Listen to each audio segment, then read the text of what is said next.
When somebody tells you to sit down and be quiet, sometimes you need some malicious compliance. We'll get into that in a bit, but first, it wasn't in your contract requirements. This story came from an IT coworker who previously worked at a recently expanded data center and was indirectly involved with the legal mess. The data center's company determined that a redundant internet connection was needed and reached out to a few internet service providers with a list of the data center's requirements. One of the service providers underbid the heck out of everyone else. The coworkers expressed concerns over that, but management didn't care because the service provider assured them that they would meet all of the requirements. Some long time passed and they heard nothing further from the service provider after the contract was signed. Strange. As the date of the service start approached, the service provider was asked when they were going to visit the data center for a site survey to start their connection. The service center requested specifications of the data center's connection infrastructure to the internet. Data center said they had no redundant fiber connections, and they were expecting the service provider to do the installation work. The email response from the service provider included new people in the email chain. Turns out the requirement didn't specifically state that the service provider had to build the cable infrastructure to connect the data center. The service provider's legal team insisted that the contract only required the service provider to allow the data center to access the internet, and the service provider assumed the data center already had the physical infrastructure in place for the tap to be turned on. When the company pushed to have the contract canceled, the service provider's legal team insisted that the company had already agreed to a 1-year contract and they would pay up full even if they couldn't use the internet due to the lack of cables. The outcome of the hostile closed-door negotiations was that the company backed out of the contract by paying the service provider a sum of money that was equivalent to a few months of service and restarting the bidding, this time with the requirements significantly rewritten. When the same service provider put their offer in again, for some reason, it was rejected immediately. That's hilarious that the same company was like, hey, why not try to double dip?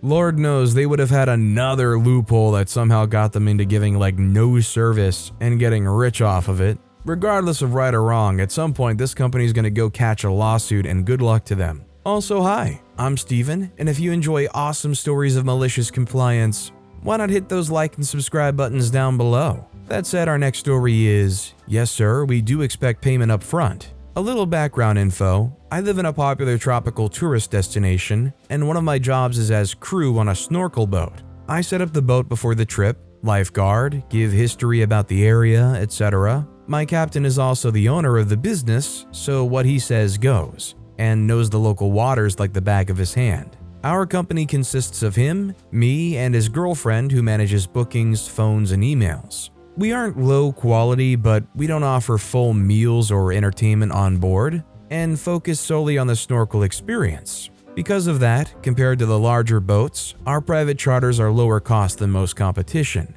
In turn, we often get penny pincher people. Onward to the main story, a family of 22 had been hounding our office before they even arrived to our location, our office's words. They were pushy and trying to get discounts and free upgrades, so I was already dreading this charter. Generally, we take a card number and charge it before the charter, but this group was adamant about paying cash. Office and captain said fine, but told me to get payment before getting them on the boat. Our boat is 50 feet long and stays moored offshore a few hundred yards, so we use a water taxi to ferry from the shore to the boat.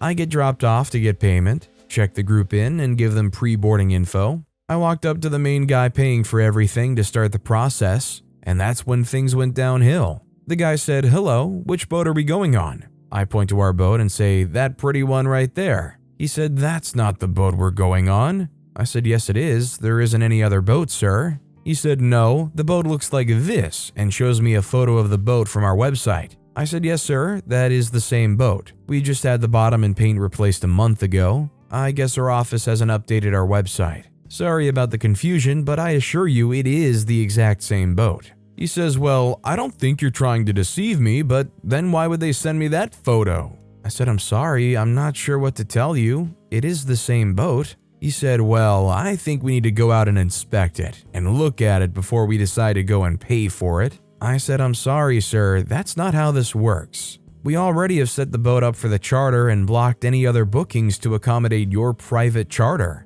You can pay and we can take your family out for their excursion, or you can decide not to go. We haven't received payment from you, so we have no obligation to you and no money to return. What would you like to do?" He said, "Then we don't want to go on the boat." I said, "Okay, sir. Sorry it didn't work out. You and your family have a good day." I picked up my stuff, turned around, got in the water taxi, and left them on the shore. As we rode away, I could already see the guy on the phone trying to call the office. I called his bluff, and he was panicking because his whole family just heard him say that they didn't want to go, even though a lot did. Got back to the boat and explained to Cap what happened. He said it sounds like he doesn't want them on his boat anyway, and their loss. We had planned to refuel after their trip, but decided to do it now since we now had the morning open. They were still on the shore when we left, but were gone when we got back. Once back on the shore, the other guys who run activities in the same area told us the group had hung around for about an hour. I guess the guy was very convinced we would come crawling back, but when we didn't, the family started fighting since many had still wanted to go. Now they had to try and find another boat that has 22 spaces open and will most likely cost 2 to 3 times more than us. It was totally worth waking up early without pay. I just don't even understand what kind of dumb stuff this guy was on. Take me out there so I can inspect the boat? To what, make sure it properly floats? Was it like their sly way of trying to get to or on the boat for free or something? Were they really going to go out there and look at it and say, "Oh, this isn't right," or "Oh, that isn't right," or "This isn't what you told me, therefore I demand a discount"? Like as if OP, who's only there to collect the money and ferry them, would have been able to do anything at all? That said, our next story is asked for super spicy wings, got malicious complianced by the cook. In the time before time, when I was in college, a buddy of mine and I used to go to Buffalo/Chicken Wings night every Monday at the local joint. In New York, so the wings were legit. Except a certain level hot was never really that spicy, just a bunch of Tabasco. One day, we were really jonesing for hot. We had physically seen the cook in prior visits, big burly and don't screw with me type of person. I told the waiter to write down our directions to the cook. We said, "Table 8 says you cannot make these wings spicy enough for them because you like small boys and are not enough of a man to make them hot." He first refused to write that down. We slipped him a $10 bill, big money back then, and said, "Just blame us." A pitcher of crap beer and 12 wings for each came out. They smelled spicy, so we were stoked. Had one bite of one wing. Immediately chugged our 16-ounce beer cause oh my god, how did he make them this spicy on a whim? We each ate the remainder of the very first wing. That pitcher of beer was annihilated. We hadn't noticed, but the cook was sticking his head out the door watching us. At this point, he's crying from laughing so hard. Comes over and says he'll make us a fresh order. Those were the ones sitting at the very bottom of the prep bucket for hours. Had been soaking in the chili peppers and etc., and they never served them as a rule. We told him that wasn't right. We demanded hyper spicy. He delivered. It was our responsibility to finish them with a smile. We immediately called 2 friends, told them in 2 hours we'd need to be picked up because we'd be hammered, and they'd have to come drive us in my car home. They were baffled as it was a Monday night, but agreed. Took 2 full hours and 3 pitchers of beer each, but we finished them. We stayed as quiet as we could given how much pain we were in. Thankfully, the restaurant was always 50% full. The cook came out to give us a high five and asked, "I'm betting you won't ask for ultra spicy again, right?" "No, sir, we will not. You've beaten us and we acknowledge your superiority." We left a monster tip and our sober friends drove us home. Made both of us sit in the back seat of my car as they didn't want to risk anyone throwing up in their car or on one of them as the driver. Epilogue: 12 far hotter than suicide buffalo wings didn't just burn on the way down. Thankfully, we lived with only college students who heard, "Oh my god, please end me now," from the bathroom for 48 hours after that. Best wings ever. So I'm not gonna lie, I'm a wimp when it comes to spice. Now, I do enjoy some regular hot wings with ranch, but the idea of having these wings and eating these wings is like a torture device to me. Our next story is, Nevermind, micromanaging makes it appear that I'm wasting your time. I'm a developer on a small software team. For some reason, years ago, boss asked that we email them a detailed report at the end of each day. They suddenly wanted to know exactly how we spent every minute. No problem, boss. However, 2 days in, this was no longer required and hasn't been since. Boss worked from home while coworkers and I worked from the office. Boss was constantly sending email, requesting virtual meetings. Some days we were on a call nearly 8 hours. Other days there might be several shorter virtual meetings throughout the day. I guess seeing it in black and white, how much of our time was spent literally doing nothing at their request was a bit too much. Coworkers and I made sure to detail every individual meeting and its duration. So they just occupy their employees' time all day? They force you into a virtual meeting and chit-chat for 8 hours? I mean, what are you doing? Are you just vibing together and pretending that it's like some kind of work? This next story is the one where my grandfather obeys his mother. I recently remembered a story my grandfather told me years ago. Many moons ago, when he was a young lad, he went out with friends on Saturday, as you do. The hours went by, resulting in him straggling in at home on Sunday morning, as sometimes happens. His mother, my great-grandmother, was understandably none too pleased. "You are bringing shame on us coming home at this hour. You're meeting the good people going to church rambling home. Don't do it again," she said. My grandfather obliged. Of course, he didn't want to upset his mother by meeting the churchgoers while coming home from a night out, so the next weekend, he came home on Sunday afternoon. I mean, hey, does she have much room to complain?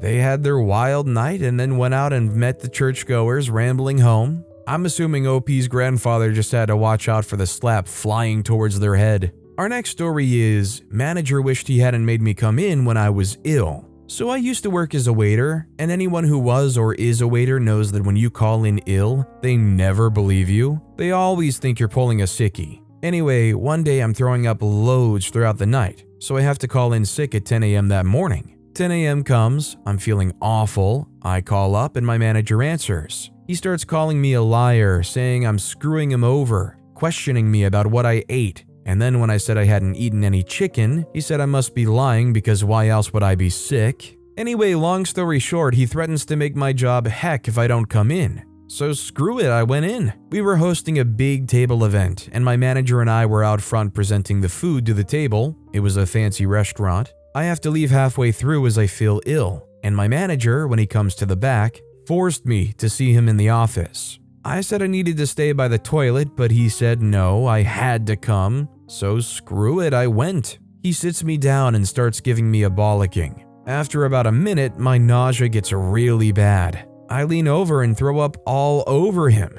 He looks horrified. I get sent home. You know, if somebody calls in sick and you call them out on it, not only I think is that breaking the law in a lot of places, but it's already a terrible look. But if they're there and they probably don't even look good, I'm assuming OP probably looked pretty flushed, and they say, I kinda need to stick by a toilet right now. What else did this guy expect? The only silver lining here is if OP wants to continue working here, at least they'll probably never call them out when they do take a sickie. This next story is, sit down and be quiet. Sure thing. This happened in Sweden about 40 years ago, and even if my memories may be a bit hazy, the gist of the story is absolutely true, even if the details are a bit off. I had bought an old clunker of a car to get to my new job, and when I say clunker, that is being nice. It was mainly held together by gaffer tape, and it cost me a whopping $100, kind of temporary until I got my first paycheck. On my way home, one of the few police cars in my small town, around 25,000 people,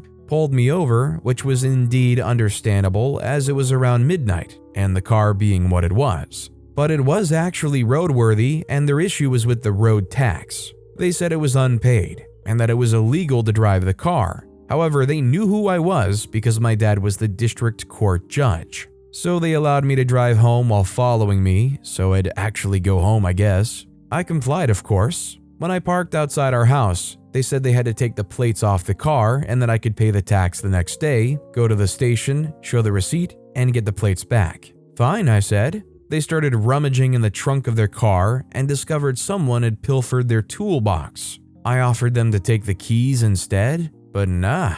They asked if I had a screwdriver in my car, and I said no, had just bought it. I started to talk about other options, but the boss cop told me to just go sit in the car and stay quiet. Not another word from you, little Missy Lind of attitude. I complied, of course. I was just about to say I could fetch a screwdriver from the tool shed, but they weren't interested in that. I do think they were worried that I'd wake the judge. Oh, horror. Or not. So they opted to call the one other car they had roaming the town that night, a canine unit. And that got noisy. We lived near the park, so of course those cops figured it was an opportunity to let the dogs stretch their legs. Sigh. Well, I obeyed orders. Sat there, was quiet. They were not. First, my father came out in his robe and slippers, looking slightly frazzled and confused. Not exactly someone to be afraid of, but I just sat there as instructed because I knew what would come next.